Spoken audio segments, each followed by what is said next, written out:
And we're back, 7:36 a.m. here on KFYO Mornings with Dave and Matt.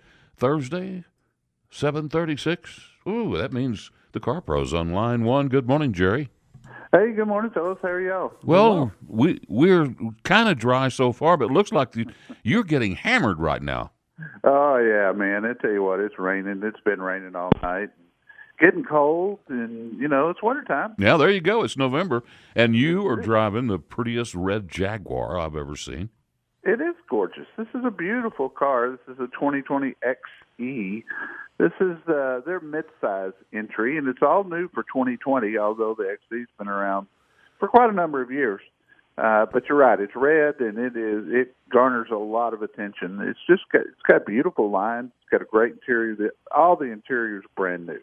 I mean, they really did a nice job simplifying.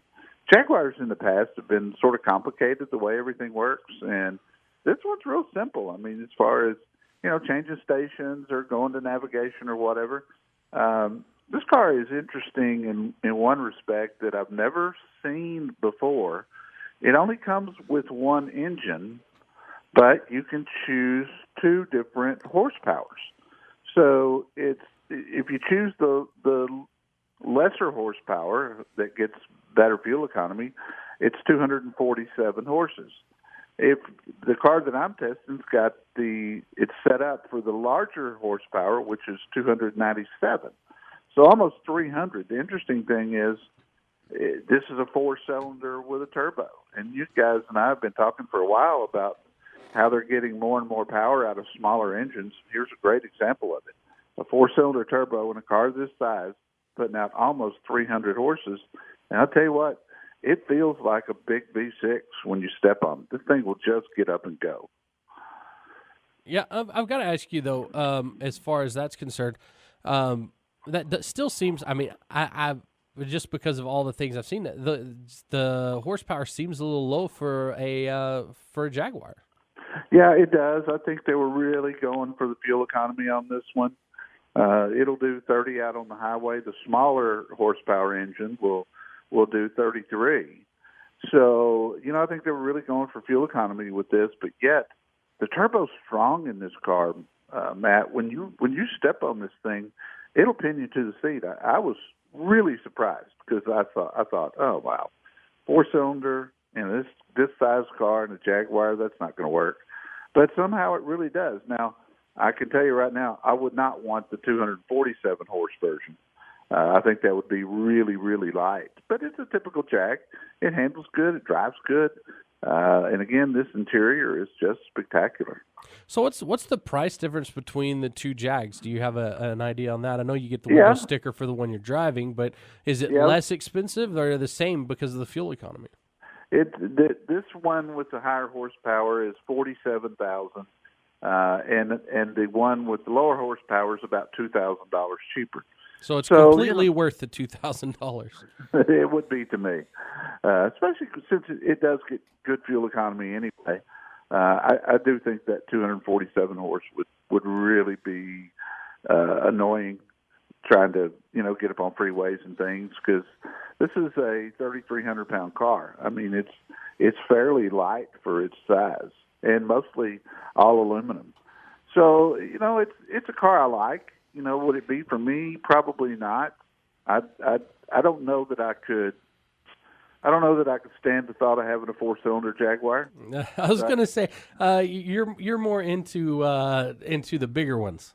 Yeah, I kind of like the sportier ones, I guess would be the better way to put it. Yeah, but if you look at what's out there today at $47,000, this really isn't a bad buy, and that's the window sticker price. I mean, you're looking at some cars that. Today, a super loaded Toyota Camry is almost 40. So, if you look at that, look at this car, and, as pretty as it is and the cachet that you get with a Jag. That's what I was going to say. Everybody's going to be looking at you.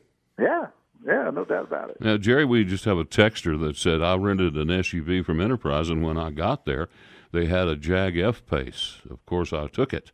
Best vehicle I've ever driven. Kept it an extra day so my wife could drive it. Loved it. There you go. I enjoyed the F-Pace. I've had it twice, I think, since it came out. It's It's a great SUV. It's smaller than people think it is, especially on the inside. But still, I mean, for the money, with every other SUV that's out there today, Jack's putting out some good stuff. I mean, since they and Land Rover joined forces, you see a lot of similarities between the two on the interiors. And I own a Land Rover. I mean, this car's got the exact same setup for the infotainment system as the Range Rover that I have. Also, there's a second screen where you run all the climate control. That's the same in this car as it is on the Rover. So, you know, they're really doing a good job these days. And of course, everybody still thinks Jags and Land Rovers give a lot of trouble, and that's just not true. So Jerry, you hit one of my pet peeves here in the news over here. Yeah, what's that? I got on the CarPro USA today. I'm sorry, CarProUSA.com. Went over to the news section, and you've got SiriusXM kicking off their holiday music channel. This is not even Thanksgiving yet, Jerry. Dude, they started on November the 1st. Oh. It's been going on a week. And then there's a Hallmark Channel radio. What the heck? Nobody likes Hallmark. No. Come on, man. And Dave loves Hallmark. That's why I said that. Us talk guys, we don't know there's music on the radio, but some people do. That's why I put the story up. I do have two other stories going up today that I think would be really helpful to people. One of them, I'm giving everybody a link on how to find their online owner's manual. And if you think about it, with a car, you seldom take the time to open your owner's manual, but if you're sitting at your computer and you can answer that question that you're not 100% sure about, I'll have that up later today. Hey, and I'll tell you, Jerry, we bought a used car, and it did not have an owner's manual. Yeah, it happens all the time.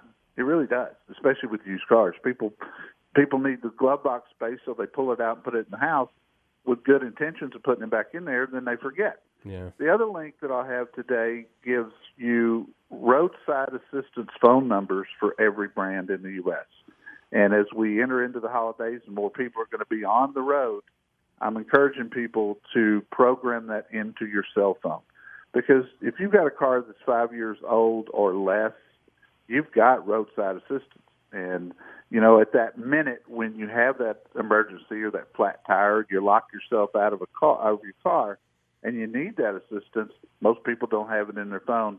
So I'm kind of on a campaign this month of getting people to program roadside assistance phone numbers into their cell phone. Yeah, and if not, make sure you have CarProUSA.com put in your favorites. That way, if you have the internet on your phone, you can go over there and look it up anyway. That's correct. We're going to be with you guys this Saturday from the Fort Worth Auto Show.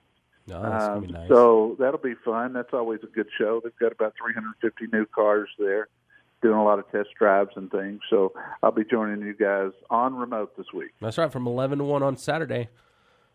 That's it. You're still going to be taking a lot of questions, though, right? Oh, yeah. It'll be the same show. We'll just be doing it out in the field instead of in a nice, comfy studio. Okay. Jerry, thanks so much. Guys, thank you. Have a great one. All right. We'll talk to you in a week.